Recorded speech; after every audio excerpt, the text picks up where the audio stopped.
Hello friends, जय माता दी। कैसे हैं आप सब दोस्तों। अमावस्या तिथि है और विशेष रूप से चैत्र माह की अमावस्या है, जो कि अपने आप में बहुत खास है, क्योंकि आज से ही इसके बाद से ही नव संवत्सर कल से शुरू हो रहा है। हिंदू नव वर्ष 2079 स्टार्ट हो रहा है। शनिवार का दिन है विशेष रूप से, और इसके साथ ही मैंने क्या बताया था, नव वर्ष के राजा कौन है? शनि देव हैं। तो सभी को आने वाले वर्ष में शनि देव की उपासना करनी है। साथ ही साथ आपको बता दूं कि अमावस्या तिथि बहुत ही खास है। इस दिन जो भी नकारात्मक शक्तियां होती है, प्रेत आत्माएं होती है, नेगेटिव एनर्जी होती है, बहुत ही सक्रिय रहती है।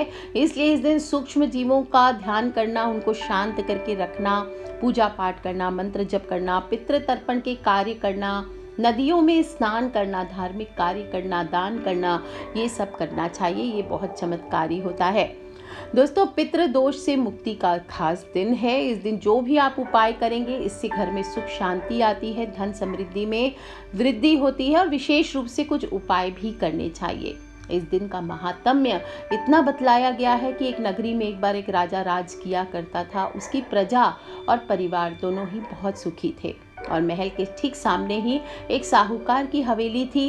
राजा और साहूकार की पत्नी दोनों आपस में बहुत ही घनिष्ठ दोस्त थे, मित्र थे।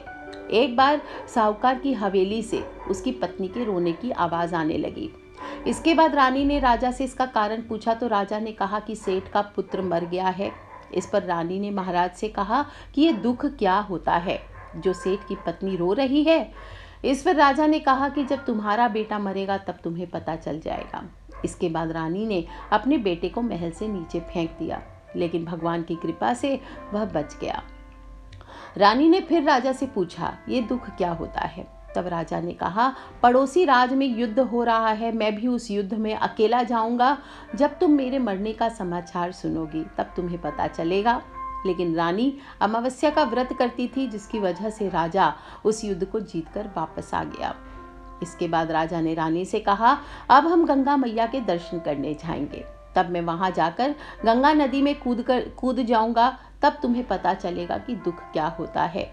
भगवान शिव कैलाश पर बैठे ये सब देख रहे थे। उन्होंने माता पार्वती से कहा कि चलो आज मैं तुम्हें सुखी आत्मा के दर्शन कराता हूँ। इसके बाद भगवान शिव ने बकरे और माता पार्वती ने बकरी का रूप धारण कर लिया। वो दोनों एक बावली के पास घास चरने लगे, और रानी ने जब उस बावली को देखा तो उसने कहा कि हम यहीं पर विश्राम करेंगे। रानी ने भगवान शिव और माता पार्वती की बातें सुन ली, जिसमें भगवान शिव माता पार्वती को कह रहे थे कि रानी ने अमावस्या का व्रत किया है, इसलिए उसे इस जन्म में कोई दुख नहीं मिल सकता। जिसके बाद रानी को सब कुछ समझ आ गया। उसने ये बात राजा को भी बताई, और वो दोनों मिल करके अमावस्या का व्रत करने लगे। तो बोलिए भोलेनाथ की जय, शिव पार्वती की जय। दोस्तों, चैत्र माह के कृष्ण पक्ष की अमावस्या है, और बहुत लोग कंफ्यूज थे कि 31 को करना है कि 1 को करना है, 1 अप्रैल को। तो बता दूं कि स्नान दान पितृ तर्पण की अमावस्या आज ही है, और जो लोग भी उपाय आदि करना चाहते हैं वो आज ही करें। खासकर ये अमावस्या बहुत खास है, क्योंकि बहुत सारे दुर्लभ योगों में आई है ये अमावस्या। ब्रह्म योग है, सर्वार्थ सिद्धि योग, अभिजीत मुहूर्त, अमृत सिद्धि योग, और साथ ही साथ रेवती नक्षत्र भी है। और इस दिन जो मनुष्य भी व्रत रखेगा, चंद्रदेव की पूजन करेगा, उसके सुख और सौभाग्य में कई गुना ज़्यादा वृद्धि होगी। कम से कम कहते हैं कि 250 गुना वृद्धि होती है। इस दिन जो भी आप उपाय करते हैं, अपने पितृ की आत्मा की शांति के लिए तर्पण करते हैं, तो सभी को शांति प्राप्त होती है। और नदियों में आज के दिन, तीर्थों में, नदियों के जल में स्नान करके पितृ का तर्पण करना चाहिए। कुछ ना कर सकें, कोई साधन ना हो, तो सिर्फ अपने ही घर में 1 लोटा जल ले लीजिए, और जब सूर्य देवता को जल अर्पित कर देते हैं तो उसी लोटे में जल ले लीजिए, थोड़े से काले तिल दे लीजिए, और दक्षिण मुखी हो जाइए, और ओम सर्वेभ्यो पितृभ्यो नमो नमः, ओम सर्वेभ्यो पितृभ्यो नमो नमः, ये बोलते हुए आप दक्षिण मुखी होकर के अपने पितृ के नाम का जल अर्पित करें। ध्यान रखें, शाम के बाद पितृ को जल अर्पित नहीं किया जाता। तो जो लोग भी अगर दिन में जल अर्पित नहीं कर पा रहे, वो शाम के समय अपने पितृ का दीपक, पितृ के नाम का 1 दिया, उसमें क्या लगाएंगे? रुई की बाती और घी लगाएंगे, और ये आप दक्षिण मुखी होकर के दक्षिण की ओर में आपको जला देना है शाम के बाद जल नहीं देना है। और इस दिन आपको, आप चाहे तो उपवास रख सकते हैं या नहीं भी, आप पितृ संबंधित कार्य कर सकते हैं। और इस दिन गाय के गोबर से बने हुए उपलों पर शुद्ध घी और गुड़ की धूप देनी चाहिए। दक्षिण मुखी होकर के कीजिए ये काम।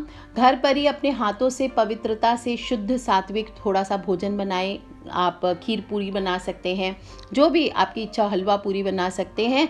और फिर पितरों को धूप दें। धूप देने के लिए क्या करेंगे, दक्षिण में गोबर का कंडा जलाइए। कोई भी बर्तन में ले सकते हैं, प्लेट में, कोई भी कटोरी में, या फिर कोई बर्तन मिट्टी का हो या धूपदानी हो, उसमें कीजिए पितृ के नाम का। और उसमें जो भी आपने भोजन बनाया है उसको आपको जलाने के बाद गोबर के कंडों पर अर्पित करना चाहिए और उसमें थोड़ा थोड़ा घी डालना चाहिए। ओम सर्वेभ्यो पितृभ्यो नमो नमः, ओम सर्वेभ्यो पितृभ्यो नमो नमः। नहीं बोल सकते तो पितर देवता की जय, पितरानी महारानी की जय बोलिए।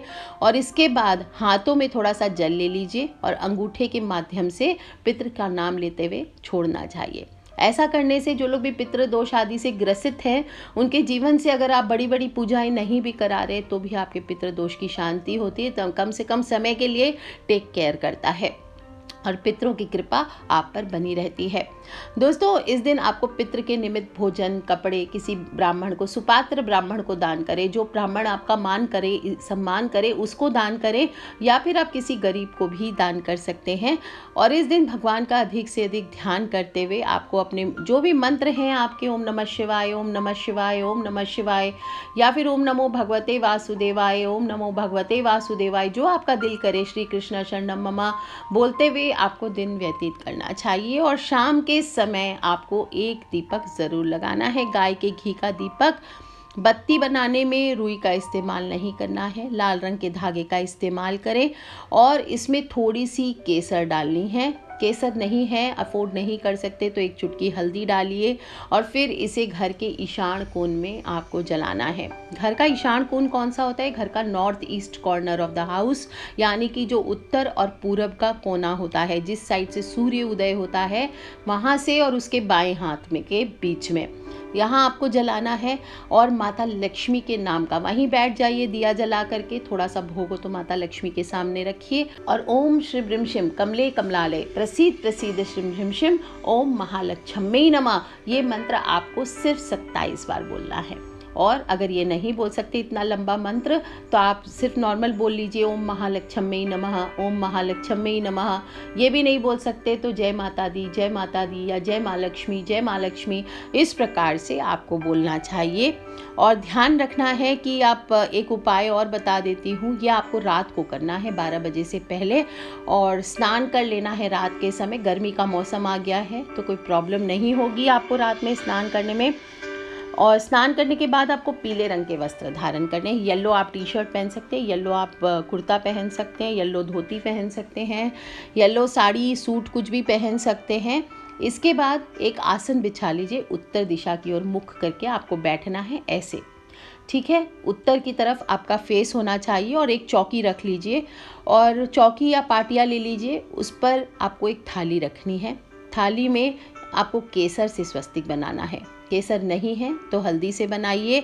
और उसके ऊपर आपके पास जो भी माता लक्ष्मी का यंत्र वगैरह है, जैसे हत्ता जोड़ी हुआ, सियार सिंगी हुआ, पीली कौड़ियाँ, लक्ष्मी कौड़ियाँ, कोई भी चीज़, गोमती चक्र हुए, कस्तूरी है, श्री यंत्र है, कोई भी चीज़ आपके पास है उसको स्थापित कर लीजिए। जिनके पास कुछ नहीं है वो एक चांदी का सिक्का स्थापित कर सकते हैं, वो भी नहीं है तो आप एक नॉर्मल जो कॉइन होता है 1 रुपये का, 5 रुपये का, आप वो स्थापित कीजिए। और उस पर आपको केसर से चावल रंग करके छिड़कने हैं। केसर से कैसे रंगेंगे? थोड़ा सा जल में, थोड़े से चावलों में पानी में लगा लीजिए हल्का हल्का, और उस पर केसर घोल करके आपको चावल रंगने चाहिए। जो लोग ये नहीं कर सकते, हल्दी से रंग लीजिए चावलों को। और फिर एक घी का दिया जलाएंगे और 11 बार आपको कमलगट्टे की माला से एक जप करना है। जो लोग के पास भी कमलगट्टे की माला नहीं है वो नॉर्मल आप कोई भी माला ले लीजिए, या मिश्री के दानों से या स्फटिक की माला से भी जप कर सकते हैं। और सिद्धि बुद्धि प्रदे देवी भुक्ति मुक्ति प्रदायिनी मंत्रपूते सदा देवी महालक्ष्मी नमोस्तुते। क्या बोलेंगे? सिद्धि बुद्धि प्रदे देवी भुक्ति मुक्ति प्रदायिनी मंत्रपूते सदा देवी महालक्ष्मी नमोस्तुते। इस प्रकार से 11 माला, यानी 108 मंत्र की एक माला आपको 11 माला का जप करना है। इसके बाद अगले दिन सुबह यानी कल सुबह आप उठेंगे, सारी सामग्री को समेटेंगे और किसी नदी या तालाब में प्रवाहित कर देंगे। जो भी हत्ता जोड़ी या श्री यंत्र वगैरह आपने रखे थे उनको आप उठाकर यथास्थान यानी या तो माता लक्ष्मी के सामने रख सकते हैं या फिर तिजोरी में या गले में जहाँ भी रखा हुआ था, विराजित किया था, वहाँ वापस रख देना है आपको। आप देखेंगे दोस्तों, आपके जीवन में चाहे नौकरी की परेशानियां हो, व्यापार नहीं चल रहा हो, व्यापार बंधा पड़ा हुआ हो, कर्ज चढ़ गया हो, कर्ज नहीं उतर रहा हो, किसी ने पैसे ले लिए रख लिए हैं, वो हो गया, आर्थिक समस्या जो भी हो, आपका ये चैत्र अमावस्या को ये टोटका आप कर लीजिए। आप देखिए आपकी सभी मनोकामनाएं ज़रूर पूरी होगी। दोस्तों, मनोकामना पूर्ति का दिन है और इस रात को आप विशेष रूप से घर में 5 स्थानों पर एक दीपक जलाते हैं, 5 स्थानों पर दीपक जलाते हैं, तो इससे आपके घर की नकारात्मक ऊर्जा तो नष्ट होती ही होती है और कहा जाता है समस्याएं, बाधाएं अगर आ रही है तो वो भी जीवन में जलकर खाक हो जाती है। आपको सूर्यास्त के बाद ये उपाय करना है, तो आप सूर्यास्त के बाद कभी भी कर सकते हैं। शाम को कीजिए, 7 बजे कीजिए, 8 बजे कीजिए, 9 बजे कीजिए, कोई समय नहीं है। और भूल भी जाएं तो रात में 11 बजे 12 बजे भी कीजिए तो भी कोई दोष नहीं है। लेकिन पीपल के सामने जलाएंगे तो आप 10 बजे के बाद दीपक नहीं जलाएंगे, इस बात का ध्यान रखें। सबसे पहला दीपक कहाँ जलाएंगे? घर के मंदिर में। एक दीपक घी का जलाना है। घी जो लोग अफोर्ड नहीं कर सकते हैं वो तेल से जलाइए। जो भी तेल आप अफोर्ड कर सके, सरसों का तेल, तिल का तेल, चमेली का तेल, जो आपके पास है उससे जला सकते हैं। पहला दीपक आपको घर के मंदिर में जलाना है और इससे धन की आवक बढ़ती है। दूसरा दीपक आपको अपने घर के मुख्य द्वार पे जलाना है। घर के मुख्य द्वार पर 2 दीपक आपको नियम से जलाने चाहिए, एक बाहिने साइड, एक दाहिने साइड। को एक जलाना चाहते हैं वो सिर्फ दाहिने साइड जलाएंगे। तीसरा दीपक आपको तुलसी के पौधे पर जलाना है। चौथा दीपक आपको घर के पेंडे पे यानी कि दक्षिण दिशा में जो भी जल का स्थान हो, जहाँ पर आप अपने पितृ को पूजते हो, अगर उनका स्थान बना रखा है तो वहाँ पर, नहीं तो दक्षिण दिशा में चौथा दीपक जलाना चाहिए। और 5वां दीपक आपको अपने घर के छत पर या घर की बालकनी में जलाना चाहिए। दोस्तों, इस तरह से कहा जाता है कि इस दिन जो भी मनुष्य उपाय करता है, छोटे छोटे पूजन करता है, पितृ के निमित्त उपाय करता है, दान करता है, तर्पण करता है, उसके जीवन की कठिनाइयाँ, उसके जीवन से पितृ दोष तुरंत दूर होते हैं। साथ ही साथ जो लोग भी शनि की 7.5, शनि की ढैया आदि से गुजर रहे हैं, उन्हें भी आज के दिन शनि मंदिर अवश्य जाना चाहिए। वहाँ जा कर के सरसों के तेल से आप शनिदेव का अभिषेक कीजिए। शनिदेव के सामने कम से कम 1 दीपक सरसों के तेल का जलाइए। जो भी थोड़ा सा सिंदूर आदि चढ़ाइए और वहीं बैठ करके आपको ओम शम शनिश्चराय नमः, ओम शम शनिश्चराय नमः, ओम शम शनिश्चराय नमः इसका जप करना चाहिए। जो लोग भी शनि मंदिर नहीं है या नहीं जा सकते किसी कारणवश, वो किसी हनुमान जी के मंदिर में भी जा सकते हैं। विशेष रूप से अमावस्या तिथि हनुमान जी के लिए भी विशेष होती है, तो हनुमान चालीसा कीजिए आज के दिन। और घर में ही अगर करना चाहते हैं तो ईशान कोण की तरफ मुख कर लीजिए, यानी कि नॉर्थ ईस्ट कॉर्नर की तरफ मुख करके आप हनुमान जी के चित्र आदि विराजित, मूर्ति आदि विराजित कर लीजिए।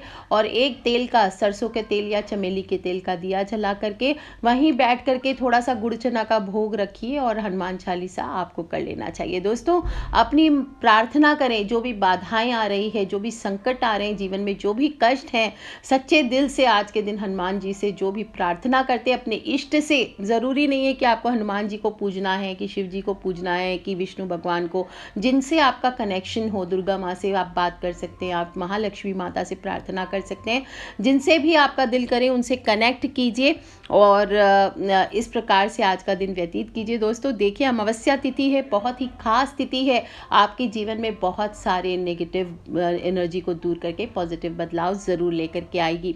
हमेशा बताती हूँ कि अमावस्या तिथि को नमक जो लोगों ने रखा हुआ है कटोरी में उसको बदल लें। जो लोग भी ने भी फिटकरी बांध के रखा है पुरानी उस काले कपड़े में अपने मुख्य दरवाजे पे, उसको आज के दिन आप चेंज करें।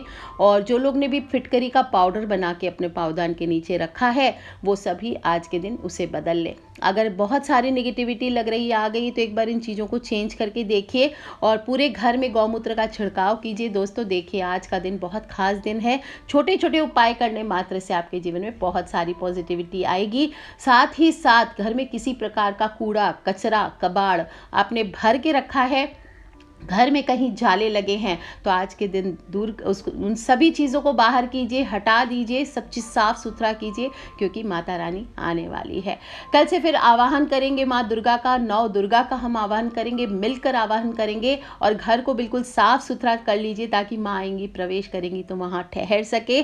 छोटे छोटे उपाय करेंगे दोस्तों और सच्चे दिल से माँ को मनाएंगे। तो बोलिए दुर्गा मात की जय, अम्बे मात की जय, जगदम्बे मात की जय। आज के लिए इतना ही दोस्तों। खिलखिलाते रहे, मुस्कुराते रहे। अपने फ्रेंड्स, फैमिली, मम्मी पापा, भाई बहन, बच्चे सभी लोगों से इसे तुरंत शेयर ज़रूर कर लें। Take care friends, love you all. जय माता दी, बम बम भोलेनाथ की।